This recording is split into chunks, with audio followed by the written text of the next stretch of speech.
हमारे जीवन में जो कुछ हो रहा है वो सब कुछ पहले से निश्चित है या हमारे कर्मों के कारण होता है? जो सन्मत का रास्ता हमें बार बार समझाता है कि जब हम इस जिंदगी में अपने आप को पाते हैं तो हम अपने साथ कई कर्म लेके आते हैं जिन्हें प्रारब्ध कर्म कहा गया है। वो कर्म जो हमने इस जिंदगी में झेलने हैं। तो जो 75% हमारी ज़िंदगी है वो उन कर्मों के लिहाज से ही चलती है। कई चीज़ें ज़िंदगी में हो जाती हैं जो हमारी समझ के दायरे से बाहर हैं। जैसे एक नौजवान है, तंदुरुस्त है, एकदम से उसे कोई बीमारी आ जाती है, समझ नहीं आता बीमारी कहाँ से आ गई, क्यों आ गई। तो कई कर्म है जो हमने इस ज़िंदगी में झेलने हैं। कुछ ऐसी तकलीफ़ें आएंगी, कुछ ऐसे समय खुशी के होंगे जिनका कोई लॉजिक नहीं। तो 75% हमारी ज़िंदगी जो पहले के हमारे कर्म हैं उनके ऊपर निर्भर है। और हम सबको प्रभु ने जब ये मानव चोला दिया तो 25% ये जीने का हिस्सा वो दिया कि हम इस ज़िंदगी को कैसे जीते हैं। कि हम इसे प्रभु की ओर लेके जा रहे हैं या प्रभु से दूर लेके जा रहे हैं। तो प्रभु चाहते हैं कि हम प्रभु से प्रेम करें, प्रभु चाहते हैं हम उनसे मिलें, प्रभु चाहते हैं हम उनसे एक में हों। तो वो चाहते तो हम सबको एकदम से ही अपने अंग संग कर लेते, लेकिन वो एक ऐसे पिता हैं जो कि अपने बच्चों को काफ़ी लीवे देते हैं कि हम डिसाइड करें कि हमने किस ओर जाना है। तो जो हमारी 25% ज़िंदगी है उस पर यह निर्भर है कि क्या हम कदम वो उठा रहे हैं जो हमें दुनिया की ओर लेके जा रहे हैं, कि हम कदम वो उठा रहे हैं जो पिता परमेश्वर की ओर लेके जाएंगे। इसलिए अगर आप ध्यान से समझने की कोशिश करें तो जो एक दिन का 10वां हिस्सा है जो 2.5 घंटे के करीब है वो हमें अभ्यास करने के लिए दिया गया है। वो समय हम सोचते हैं कि निकालना बड़ा मुश्किल है। हम सोचते हैं कि ज़िंदगी में इतने काम करने हैं तो ये समय हम कहाँ से निकालेंगे। लेकिन अगर आपके अंदर ये समझ सही हो जाए कि ज़िंदगी का ध्येय है अपने आप को जानना और पिता परमेश्वर को पाना, तो फिर उस मकसद को पूरा करने के लिए हमें समय देना होगा उस ओर। क्योंकि जिस ओर हम समय देते हैं उसमें ही हम माहिर हो जाते हैं, उसमें बेहतर करते हैं। तो 2.5 घंटे कोई बहुत ज़्यादा समय नहीं है। 24 घंटे में से इंसान 7-8 घंटे सोता है। अगर 8 घंटे भी सोए तो 16 घंटे और हैं, और उनमें से 2.5 घंटे देना कोई बहुत बड़ा काम नहीं है। हम अगर एक समय पर उतना लंबा नहीं बैठ सकते उसको ब्रेकअप कर सकते हैं, छोटे छोटे हिस्सों में बैठ सकते हैं। लेकिन जब भी बैठें तो कोशिश करें कि एटलीस्ट आधे घंटे के लिए बैठें एट अ टाइम। उससे कम समय में तरक्की पे जाना थोड़ा मुश्किल होता है। तो अगर कम से कम आधा घंटा भी बैठें एक बारी में तो 5 बारी दिन में समय निकाल सकते हैं। सवा घंटा बैठें तो 2 बार निकाल सकते हैं। अगर 2.5 घंटे एक ही बारी बैठ सकें तो वो तो सबसे बेहतर है। तो हमें समय निकालना है अपनी मंजिल की ओर जाने के लिए, और वही समय ज़िंदगी का सबसे बेहतरीन समय होता है। उसी में हमारी तरक्की प्रभु की ओर होती है। हम अपना आत्मविश्वास कैसे बढ़ाएं? हर एक इंसान को ये समझना चाहिए कि हम सब पिता परमेश्वर से जुड़े हुए हैं। प्रभु हमसे दूर नहीं, हम सबके भीतर हैं।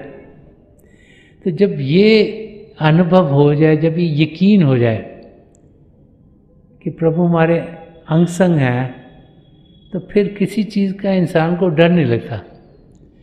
अब आप सोचें कि जब आप अपने धर्म स्थानों पर जाते हैं तो कोई भी तकलीफ़ हो, उधर आप जाते हैं तो आपको बड़ी शांति मिलती है, सुकून मिलता है। क्यों? क्योंकि वहाँ जाकर लगता है कि प्रभु हैं यहाँ पर। और जब आप उस नतीजे पे पहुँच जाएं कि प्रभु आपके अंग संग हैं, तो फिर आपको किसी चीज़ से घबराहट नहीं होती। सेल्फ कॉन्फिडेंस, आत्मविश्वास खुद ब खुद इंसान का बढ़ जाता है। अब उस अवस्था तक पहुँचने के लिए कि वो हमारे अंग संग हैं, हमें कुछ ना कुछ करना बहुत ज़रूरी है। और वो ये है कि हम अपने आप को आत्मिक रूप में पहले अनुभव करें, जैसे सेल्फ रियलाइजेशन कहा गया, और उसके बाद फिर प्रभु से एक में खो, जैसे गॉड रियलाइजेशन कहा गया। पहला कदम है कि अपने आप में हम जानें कि हम शरीर नहीं, हम आत्मा है। वो आत्मा जो प्रभु के प्रेम से भरपूर। और जानेंगे कैसे? जब ध्यान अंदर की ओर करेंगे।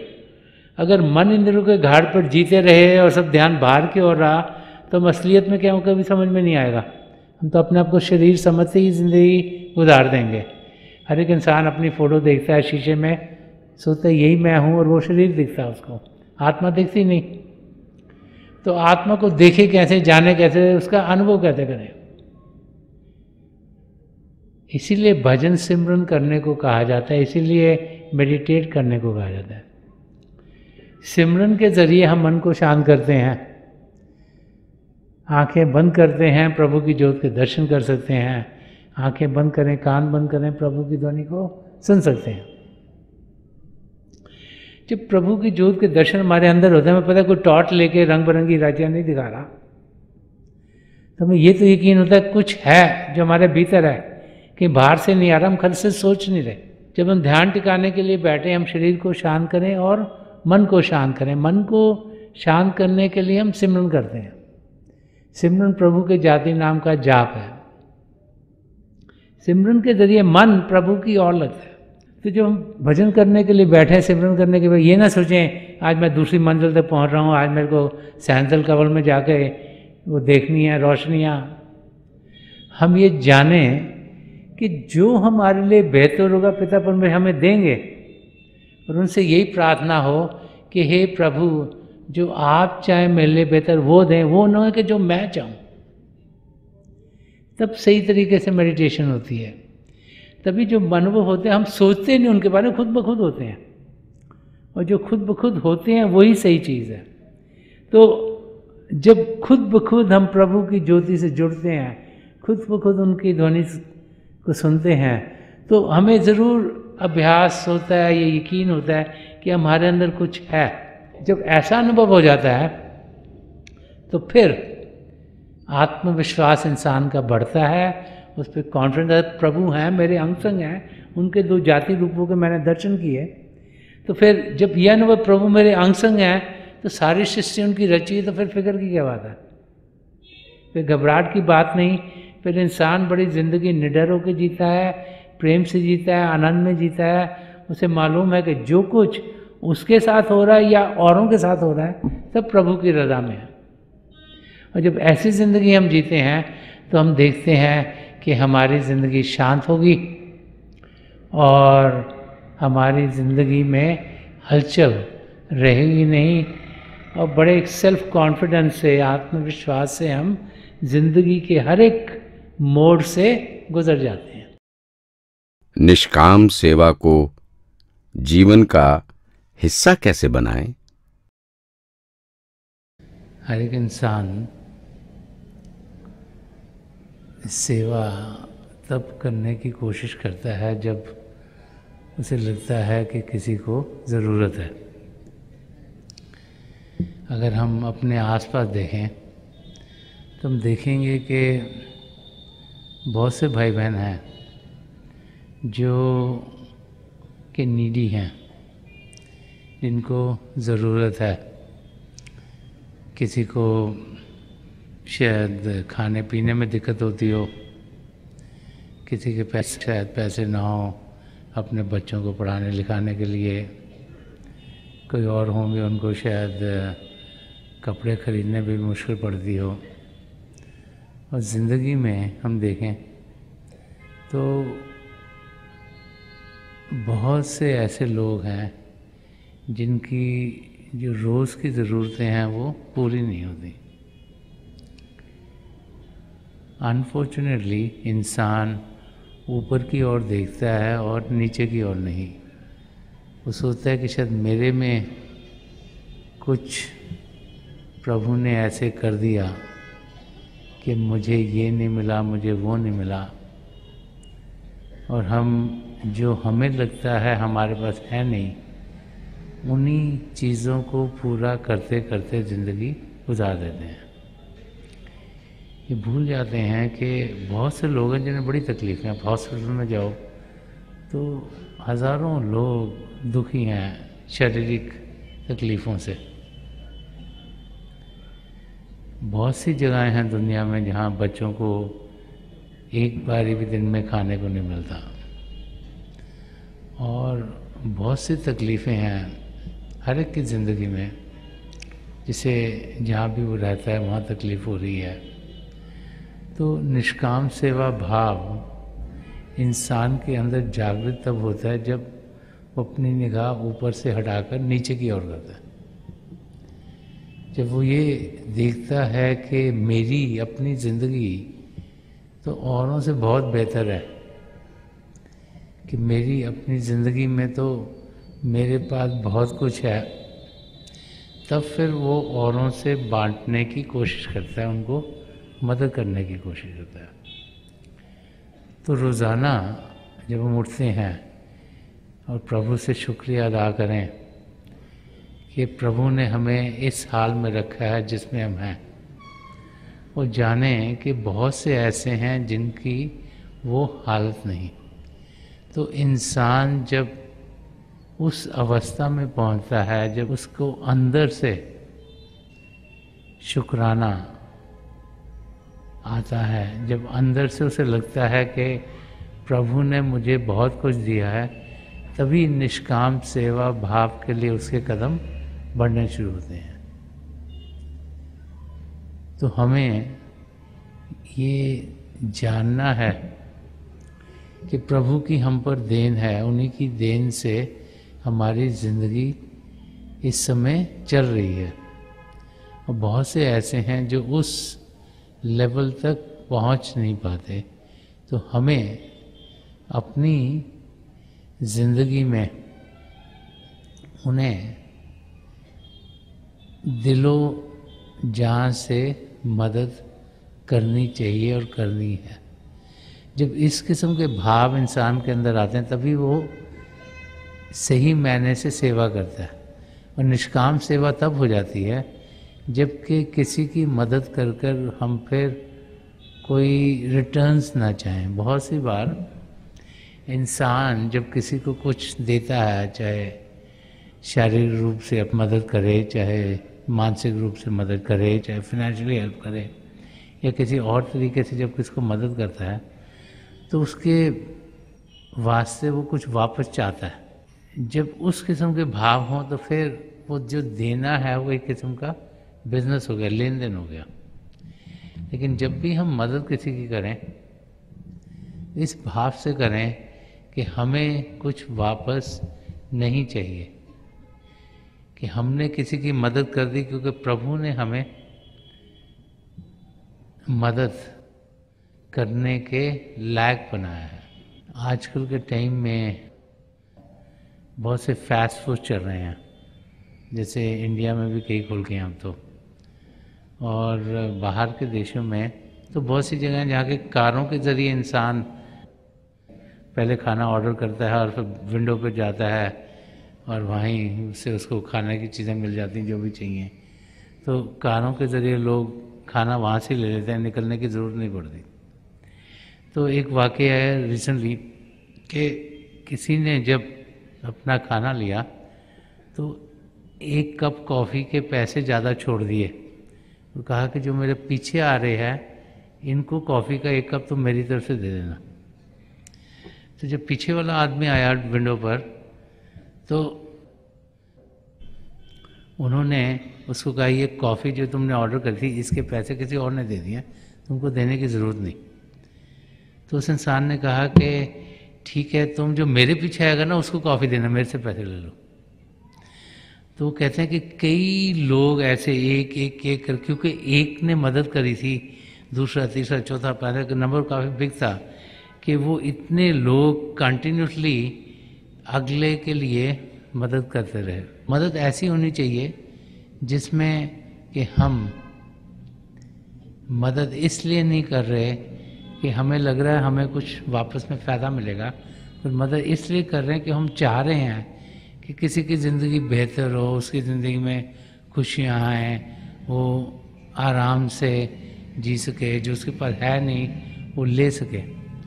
तो जब निष्काम भाव से इंसान सेवा करता है तो वो सेवा उसके लिए बड़ी ही सफल रहती है। क्या डर की भावना भी काल का रूप है? डर इंसान के अंदर इसलिए आता है क्योंकि उसे मालूम नहीं कि उसके आगे क्या होने वाला है।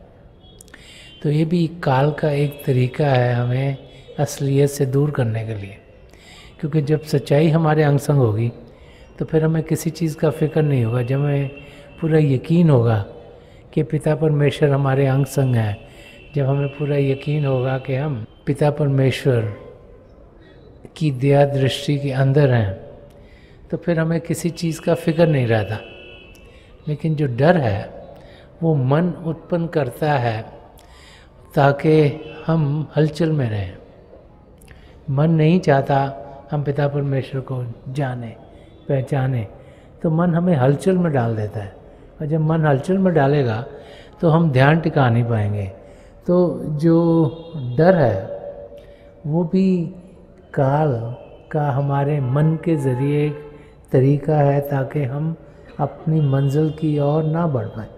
इसीलिए बार बार समझाया जाता है कि हमारा विश्वास पिता परमेश्वर में और अपने सद्गुरु में पूर्ण हो, क्योंकि जब उन पर विश्वास होगा तब हमें अंदर से ये यकीन होगा कि जो कुछ भी हमारे साथ हो रहा है हमारी बेहतरी के लिए हो रहा है।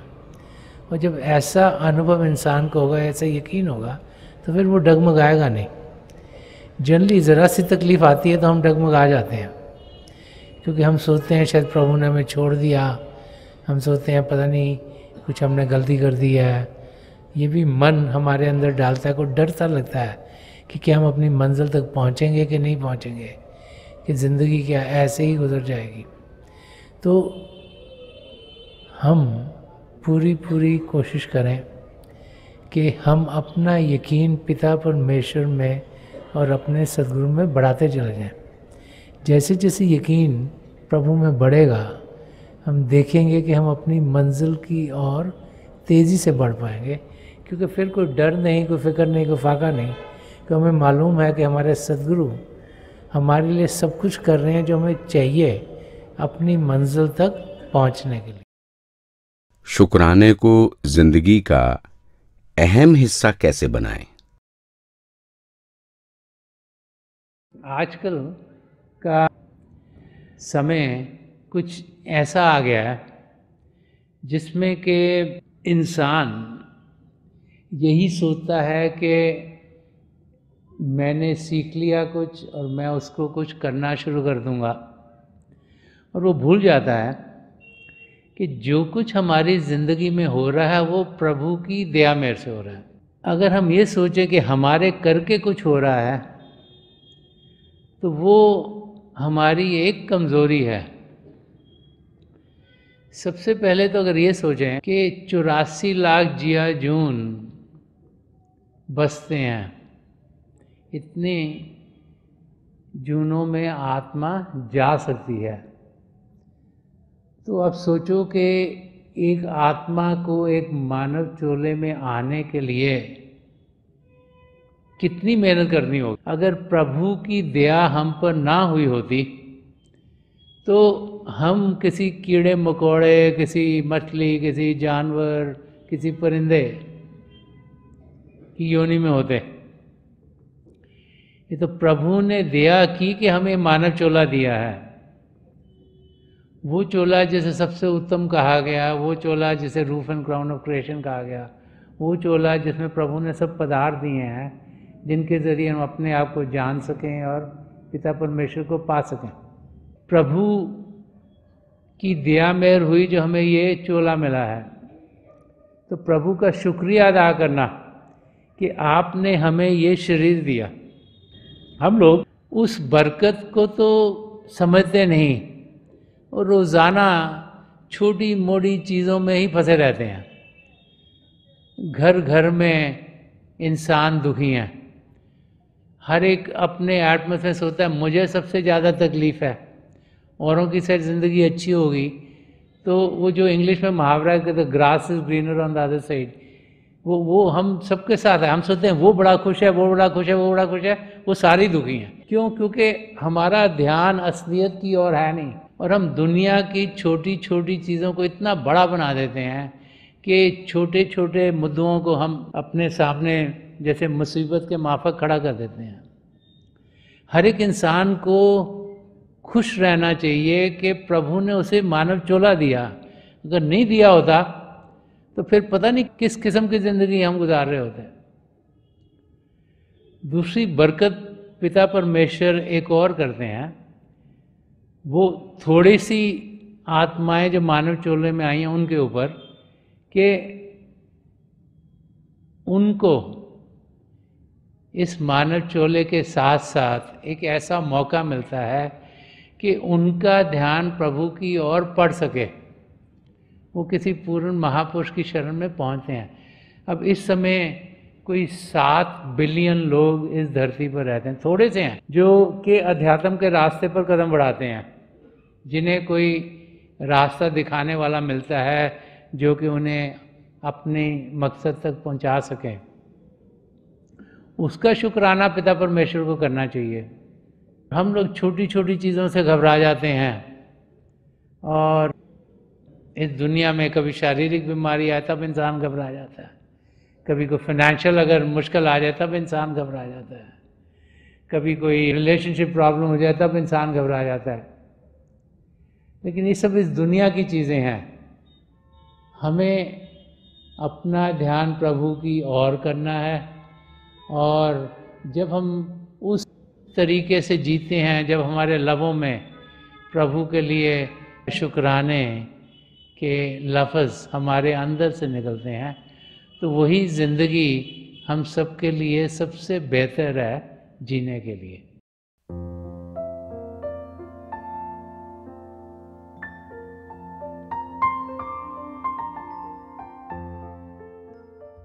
तो थोड़ी देर के लिए हम सब अभ्यास के लिए बैठ जाएं। आप जहाँ भी बैठे आराम से बैठेगा, अपनी आंखें बंद कर लीजिएगा। ये जो आईबॉल्स हैं आंखों को डेलें सीधे सामने और नीचे, जैसे 8-10 इंच आपके सामने फोकस हो। तो आंखें बंद करते ही वो भाई बहन जिन्हें नाम की देन मिली है, आप सिमरन कीजिएगा। और वो भाई बहन जो यहाँ नए हैं, आप पिता परमेश्वर के किसी भी जाति नाम का जाप कर सकते हैं। जाप मन ही मन करना, ऊंचा नहीं दोहराना। आपके सामने रोशनी खुलनी शुरू हो जाएगी। शुरू में हो सकता है रोशनी के चिन्ह हो, रोशनियाँ टिकी हुई हों, रोशनियाँ किसी भी रंग की हो सकती हैं, लाल, पीला, नीला, हरा, संतरी, सफ़ेद, कोई भी रंग हो। जो कुछ भी दिखता है उसके बीच में देखिएगा, और बहुत से नज़ारे आपको देखने में मिलेंगे। मेरी प्रभु के चरण कमलों में जो पिछली सेंचुरी के महापुरुष हुए हजूर बाबा सावन सिंह जी महाराज, परम संत कृपाल सिंह जी महाराज, दयाल पुरुष दर्शन सिंह जी महाराज की चरण कमलों में यही प्रार्थना है कि जो जो हम सबके लिए बेहतर हो वही हमारी ज़िंदगी में ढले। इन महापुरुषों की इतनी दया में रहो कि हम सब के साथ जुड़ें और अपने भीतर प्रभु की ज्योत के दर्शन कर पाएँ। थोड़ी देर में मैं आपको इस बैठक से उठाऊँगा, और मेरी शुभकामनाएं आप सबके साथ हैं।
छोड़ दीजिए जी, प्लीज़ लीव ऑफ।